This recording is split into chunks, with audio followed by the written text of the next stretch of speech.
Le CAC 40 a repris des couleurs ce mercredi après le sell-off de la veille dans le sillage des inquiétudes concernant le nouveau variant et les commentaires du patron de la Réserve fédérale américaine, Jérôme Powell. Les investisseurs ont apprécié les chiffres de l'emploi aux États-Unis dans le secteur privé au-dessus des attentes de la communauté financière. Parmi les valeurs qui se sont distinguées ce mercredi, on retrouve Sanofi, le laboratoire pharmaceutique, a signé un accord portant sur l'acquisition d'Origim Biotech, une entreprise de biotechnologie autrichienne à capitaux privés, spécialisée dans la découverte de composants virulents du microbiote cutané et le développement d'antigènes issus de bactéries à l'origine de maladies de la peau comme l'acné. Par ailleurs, le groupe a confirmé ses prévisions vaccins à moyen terme.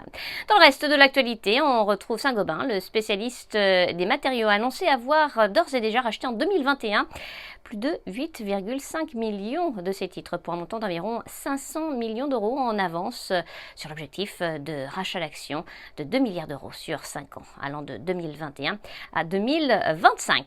Soitec, un leader mondial de la production de matériaux semi-conducteurs innovants, a confirmé prévoir un chiffre d'affaires sur l'exercice 2021-2022 d'environ 975 millions de dollars, représentant une croissance d'environ 45%. Par ailleurs, le groupe a enregistré pour son premier semestre un chiffre d'affaires en progression de 46,7% à 373,1 millions d'euros.